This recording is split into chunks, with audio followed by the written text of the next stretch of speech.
함께 사도신경으로 우리들의 신앙을 고백합니다. 나는 전능하신 아버지 하나님, 천지의 창조주를 믿습니다. 나는 그의 유일하신 아들, 우리 주 예수 그리스도를 믿습니다. 그는 성령으로 잉태되어 동정녀 마리아에게서 나시고 본디오 빌라도에게 고난을 받아 십자가에 못 박혀 죽으시고 장사된 지 사흘 만에 죽은 자 가운데서 다시 살아나셨으며 하늘에 오르시어 전능하신 아버지 하나님 우편에 앉아 계시다가 거기로부터 살아있는 자와 죽은 자를 심판하러 오십니다. 나는 성령을 믿으며 거룩한 공교회와 성도의 교제와 죄를 용서받는 것과 몸의 부활과 영생을 믿습니다. 아멘.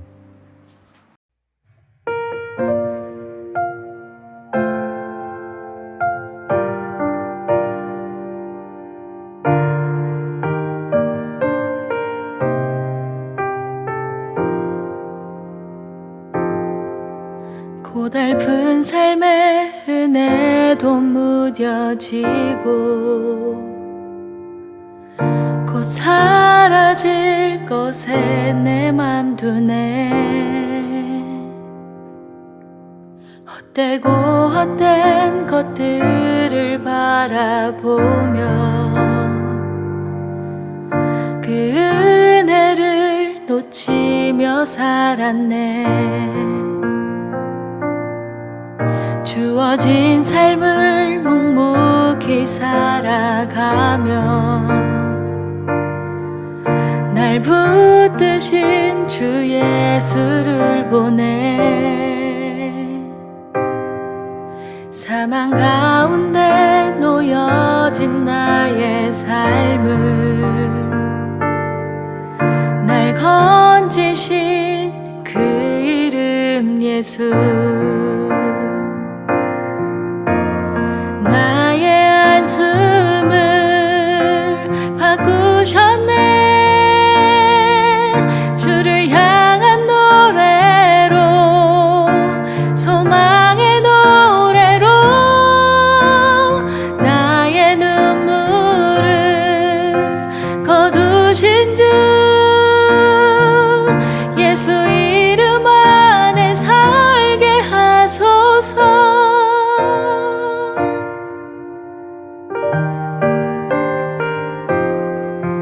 주어진 삶을 묵묵히 살아가며 날 붙드신 주 예수를 보내.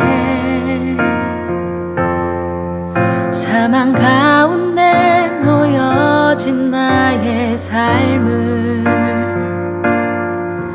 날 건지신 그 이름 예수.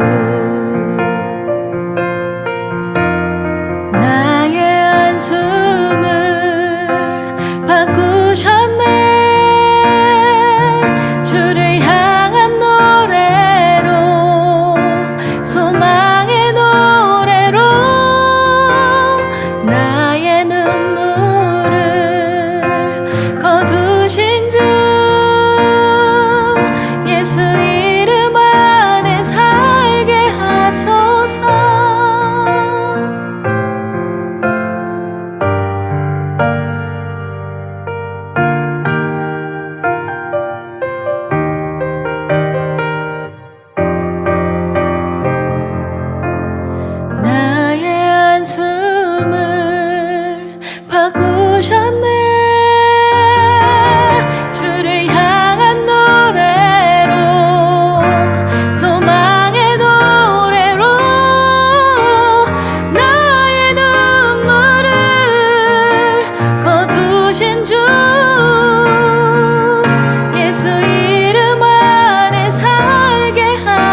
드린 예물 위해서 기도하겠습니다. 살아계신 하나님 감사합니다. 2022년을 새로운 다짐으로 하나님의 은혜를 기대하며 온전하게 신앙 고백하며 출발할 수 있도록 인도하시니 감사함을 드립니다. 이 시간 주 앞에 예물을 정성껏 준비하여 드리는 것은 단순히 물질을 하나님 앞에 드리는 것이 아니라 우리는 이 물질로 살아가지 않고 하나님의 도우심과 주시는 영원한 생명으로 이 땅을 살아간다는 우리들의 신앙 고백이오니 하나님 우리들의 신앙 고백을 받아주시고 받아주신 그대로 응답해 주셔서 철저하게 하나님의 도우심을 힘입어 살아갈 수 있도록 도와주시옵소서. 예물 속에 담긴 기도의 제목들과 마음의 소원함들이 있사오니 하나님 꼭 들어 응답해 주시고 하나님과 사람 앞에 더욱더 풍족함과 풍성함으로 온전하게 쓰임받을 수 있는 그런 복된 삶도 허락하여 주시옵소서. 감사드리며 축복하며 예수님 이름으로 기도드리옵나이다. 아멘. 사도행전 1장 1절부터 3절까지 말씀입니다. 데오빌로여, 내가 먼저 쓴 글에는 무릇 예수님께서 행하시며 가르치시기를 시작하신부터 그가 택하신 사도들에게 성령으로 명하시고 승천하신 날까지의 일을 기록하였노라. 그가 고난받으신 후에 또한 그들에게 확실한 많은 증거로 친히 살아계심을 나타내사 40일 동안 그들에게 보이시며 하나님 나라의 일을 말씀하시니라. 아멘. 2022년을 새롭게 시작하면서 우리는요, 사도행전의 말씀을 통해서 함께 하나님의 은혜를 경험하고 있습니다. 사도행전을 기록한 사람은 신약 성경에 누가복음을 기록한 예수님의 제자 누가입니다. 그리고 누가복음과 사도행전은요, 모두 당시 이스라엘을 식민 통치하고 있던 로마가 이스라엘을 다스리기 위해 파견한 데오빌로에게 복음을 전하기 위해 쓴 편지 형식의 글입니다. 특별히 누가는요, 이 데오빌로뿐 아니라 오늘 저와 여러분들에게 강조하고 있는 것이 있습니다. 본문의 3절입니다. 그가 고난받으신 후에 또한 그들에게 확실한 많은 증거로 친히 살아계심을 나타내사 40일 동안 그들에게 보이시며 하나님 나라의 일을 말씀하시니라. 누가가 먼저 쓴 누가복음을 통해서 전하고 싶었던 핵심이었고, 그리고 앞으로 사도행전 전체를 통해서 우리가 함께 나누게 될 바로 하나님 나라의 일이었습니다. 누가는 바로 이 하나님 나라의 일을 강조하고 있습니다. 하나님 나라의 일은요, 바로 예수님께서 이 땅에 오신 목적입니다. 예수님께서 곧 하나님 나라의 일 자체이시며 이 하나님 나라의 일이란 바로 복음을 말하는 것이죠. 그래서 우리는 복음의 내용이 무엇인지를 우리들은 분명하게 알 수 있어요. 바로 하나님께서 이 땅에 인간으로 오신 성육신, 우리의 모든 죄를 짊어지시고 십자가에서 죽으심.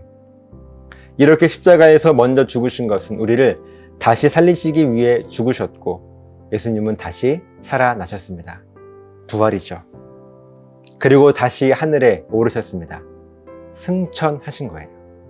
그리고 이제 재림, 마지막 이 세상의 완전한 심판을 위해서 언젠가 다시 오실 것이라고 하는 이 5가지의 내용이 바로 복음입니다. 성육신, 죽음, 부활, 승천, 재림. 그리고 오늘 저와 여러분들은요, 이 하나님 나라의 일, 곧 복음을 전하는 삶을 살아가고 있는 거예요. 그렇다면 어떻게 복음을 전하는 것이요? 가장 확실하게 복음을 이 땅에 선포하는 것일까요? 말 그대로 복음을 전하는 것은요, 하나님 나라의 일을 전하는 것이지, 더 많은 사람들을 교회로 데리고 오는 것이 전도, 즉 하나님 나라의 일이 아니라고 하는 사실을 우리들은요, 분명하게 짚고 넘어가야 하는 것입니다. 복음을 전한다는 것은요, 예수님의 성육신, 죽음, 부활, 승천, 재림, 이 5가지를 정확하게 전달하는 것입니다. 그래야 복음의 능력이 있는 거예요. 왜냐하면 이것만이 하나님 나라의 일, 즉 복음, 즉 예수님의 전부이기 때문에 그렇습니다. 먼저 결론부터 말씀을 드리면요, 우리는 이 복음의 5가지 내용을 하나하나 온전하게 우리가 우리의 삶으로 직접 살아내게 될 때 가장 확실하게 이 땅에 이 복음을 선포할 수 있습니다. 먼저 성육신은요, 하늘에 계신 거룩하신 하나님께서 우리와 같은 인간의 몸을 입고 이 땅에 오셨다는 의미입니다. 성경은 하늘과 땅을 명확하게 구분합니다. 하늘은 하나님께서 계신 거룩한 곳을 상징합니다. 그리고 땅은요, 우리 인간의 불순종 때문에 죽음의 상태가 되어버린 죄악이 가득한 곳을 상징해요. 하늘과 땅은 그렇게 나누고 있습니다. 그러니까 거룩하고 영원하고 완전한 하나님께서 이 모든 것을 포기하시고 그 하늘의 모든 것들, 거룩하고 완전하고 영원한 이 모든 것들을 포기하시고 거룩함이 깨어지고 영원함을 존재하지 않은 모든 것이 불완전한 우리와 같은 인간의 몸을 입으시고 그 하나님께서 친히 이 땅에 내려오신 것입니다. 그렇다면 우리들이 어떻게 이 성육신의 삶을 본받아 이 하나님 나라의 일을 살아낼 수가 있겠습니까? 그것은 우리가 우리의 것을 포기할 수 있을 때 성육신의 삶을 본받아 이 복음을 살아내게 되는 것입니다.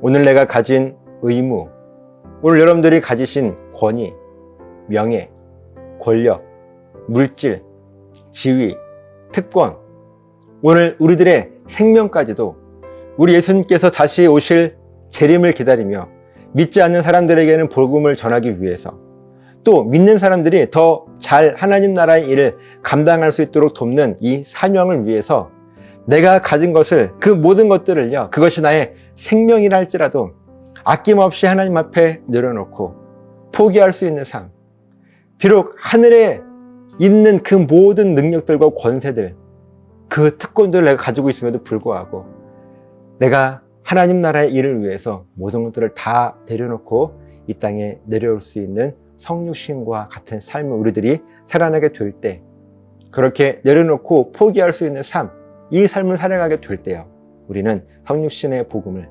살아내는 것입니다. 왜 내가 지금까지 열심히 살면서 쌓아놓은 내가 가진 모든 것들을 포기할 수 있느냐고 누군가 묻는다면, 우리 하나님께서 바로 나에게 영원한 생명을 주시기 위해서 그분이 직접 하늘의 모든 영광과 권세를 포기하시고 나 한 사람을 살리시기 위해서 이 땅에 가장 낮은 모습으로 그분이 모든 것들을 다 포기하고 이 땅에 내려오셨기 때문에 나 또한 그분의 삶을 본받아 나의 모든 것을 포기할 수 있노라고, 그것이 나의 생명이라 할지라도 아끼지 않고 내려놓을 수 있노라고 고백하는 삶이 바로 성육신의 삶을 살아내는 모습입니다. 그리고 이어지는 죽음과 부활에 대한 하나님 나라의 일에 대해서 말씀을 드리면요, 이 죽음과 부활은 사실 하나입니다. 왜냐하면 죽음 자체가 죽음의 목적이 아니기 때문이에요. 예수님께서 먼저 십자가에 죽으신 이유는 다시 살아나시기 위함이지 죽으시기 위해서 죽으신 게 아니라고 하는 것이죠. 우리들은 흔히 예수님께서 우리의 죄를 대신해서 십자가에 죽으셨다고 말합니다. 물론 틀린 말은 아니에요. 하지만 예수님께서 십자가에서 죽으신 진짜 이유와 목적이 무엇인가 하면요, 저와 여러분, 우리들은 이미 죽었습니다. 그래서 우리는 죽음의 상태를 살고 있는 거예요. 우리의 상태는 죽음의 상태입니다. 이미 죽은 우리들을 다시 살리시기 위해서 하나님이신 예수님께서 하셔야 할 하나님 나라의 일은요, 우리를 위해 죽으시는 것이 아니라 우리를 위해 다시 살아나시는 것입니다. 이미 죽은 우리를 위해서 왜 예수님께서 죽으셔야 돼요? 이미 죽은 우리를 다시 살리시기 위해서 하나님이신 예수님께서 다시 살아나시는 그것, 바로 이것이, 그것을 위해, 그 부활을 위해 죽으신 것이 바로 죽음입니다. 그래서 예수님은 먼저 죽으셨던 것 뿐이에요. 왜요? 다시 살아나시기 위해서 죽으셨습니다. 그렇기 때문에 예수님께서 십자가에 죽으신 이유를 우리들은요, 우리의 죄를 대신 짊어지시기 위해서라고 말한다면 그것은 예수님의 죽음의 본질적인 이유가 아닙니다. 예수님께서 십자가에 죽으신 본질적인 이유는요, 이미 죽어있는 우리들을 다시 살리시기 위해서, 그러니까 우리 예수님께서 부활, 즉 다시 살아나시기 위해서 십자가에서 먼저 죽으셨다라고 말하는 것이 더 정확한 이유입니다. 그러면 우리들은 어떻게 죽음과 부활을 살아낼 수가 있겠습니까? 여기서 가장 중요한 것은요, 우리들에게 부활에 대한 믿음과 확신이 분명한가 하는 것입니다. 우리 예수님께서 이미 부활을 이루셨어요. 이 땅에 오신 성육신과 십자가의 죽으심, 다시 살아나심 이미 이루셨어요. 이미 이루셨다는 것은요, 우리들에게 이미 이 부활의 능력이 선물로 주어졌다는 사실입니다. 그렇기 때문에 우리들은 다시 살아나게 될 이 부활의 능력을 이미 가지고 있어요.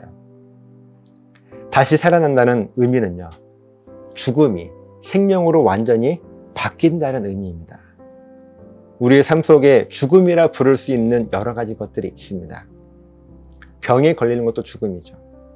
내 삶에 문제가 생기는 것도 죽음입니다.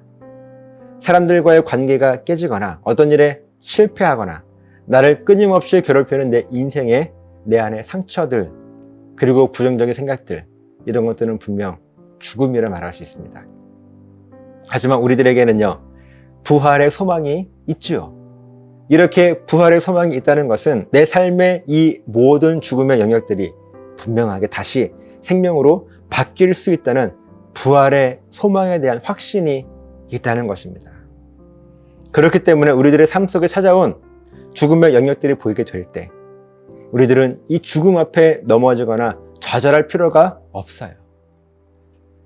병이 나아 새로운 생명을 얻을 것이라고 하는 소망을 우리들은 가져야 되고, 내 삶의 문제가 해결될 것이고 이미 깨어진 누군가의 관계가 다시 회복될 것이라고 하는 그 기대, 확신, 이미 실패한 일이지만 다시 회복되어서 성공으로 갈 것이라고 하는 소망, 내 안에 나를 무너뜨리는 상처와 부정적인 생각들이 치유되고 부정이 긍정으로 변화될 수 있을 것이라고 하는 믿음을 갖는 것, 여러분, 이것이 바로 죽음과 부활을 살아내는 삶입니다. 왜 그래요? 이것은 긍정의 힘이 아니에요. 내 안에 죽음을 생명으로 바꾸실 수 있는 그 부활의 능력이 하나님께서 나에게 주셨어 라고 하는 믿음이 있기 때문에 우리 이렇게 믿음으로 고백할 수 있다는 것입니다. 이렇게 믿음으로 고백하며 삶을 살아가는 것, 그렇게 내 삶의 부활을 살아내는 것, 여러분, 이것이 바로 죽음과 부활을 살아내는 삶이죠. 그렇게 우리들이 진정한 죽음으로부터의 부활을 경험하게 될 때 비로소 우리들에게 생기는 확신이 있습니다. 온전한 신앙 고백. 즉, 나는 왕의 특권을 가지고, 선지자의 특권을 가지고, 제사장의 특권을 가진 그리스도인의 능력 있는 그런 정체성이 우리들 안에 생겨나게 됩니다. 그리고 이 그리스도인의 정체성을 가지고 이 땅을 능력 있게 살아가는 것이야말로 진정한 승천. 우리들이 신분이 죄인의 신분에서, 그 죽음의 신분에서 영원한 생명을 가진 부활의 소망을 가진 정체성으로 회복되는 삶, 이것이 바로 진정한 승천을 살아내는 삶입니다. 그리고 이제부터 우리들은 아직 이루어지지 않은 복음의 남은 사역, 하나님 나라의 마지막 일, 곧 재림을 향해 하루하루를 살아가는 것입니다. 매일 신앙 고백하며 성령 충만함으로 하나님을 예배하시는 여러분, 이것이 바로 복음을 살아내는 삶이며 하나님 나라의 일을 내 삶에 이루며 살아가는 삶인 것을 여러분 믿으시기 바랍니다. 그리고 이 삶이 바로 복음을 살아내는 삶이며 가장 확실하게 이 세상의 복음과 하나님의 영광을 선포하는 삶입니다. 누군가를 붙잡아 놓고 그 사람에게 하나님 나라의 일, 복음을 전하는 전도도 중요한 일입니다. 그것을 부정하거나 무시하는 것이 아닙니다. 하지만 더 중요한 신앙생활의 본질, 그 레디컬한 핵심은요, 먼저 우리들이 이 하나님 나라의 일, 즉 복음이 무엇인지를 알고 이 복음을 직접 우리들의 삶을 통해서 살아낼 수 있게 될 때 하나님의 영광은요, 나를 통해서 이 땅 가운데 선포되게 될 것이며 세상은 또 나를 통해 하나님을 바라보게 될 것입니다. 그렇게 복음은 능력 있게 내 삶을 통하여서 믿지 않는 사람들에게 증거될 것이고 또 믿는 사람들에게는 도전을 주어서 더 하나님을 본질적으로 믿을 수 있도록 하는 그 사명을 우리가 감당하게 되는 것입니다. 여러분, 이것이 바로 하나님 나라의 일입니다. 여러분, 이 믿음으로 저와 여러분이 복음을 살아내는 이 삶을 살기를 결단하시기를 예수님의 이름으로 간절하게 부탁을 드립니다. 기도하시겠습니다. 지금은 우리를 죄에서 구원하시기 위하여 십자가에 죽으시고 부활하신 예수 그리스도의 은혜와 아버지 하나님의 크신 사랑하심과 성령님의 도우시는 놀라우신 은혜가 이 시간 하나님 말씀 앞에 무릎 꿇고 엎드려 예배하는 우리 사랑하는 성도들 머리머리 위에 나는 이제부터 죽음을 생명으로 바꾸는 그 부활의 소망을 가지고 복음을 내 삶에 이루며 내 삶에 경험하며 살기를 작정하고 결단한 우리 사랑하는 성도들 머리머리 위에 저들의 가정과 사업장과 직장과 몸된 교회 위에 이제로부터 영원토록 함께 있을지어다. 아멘.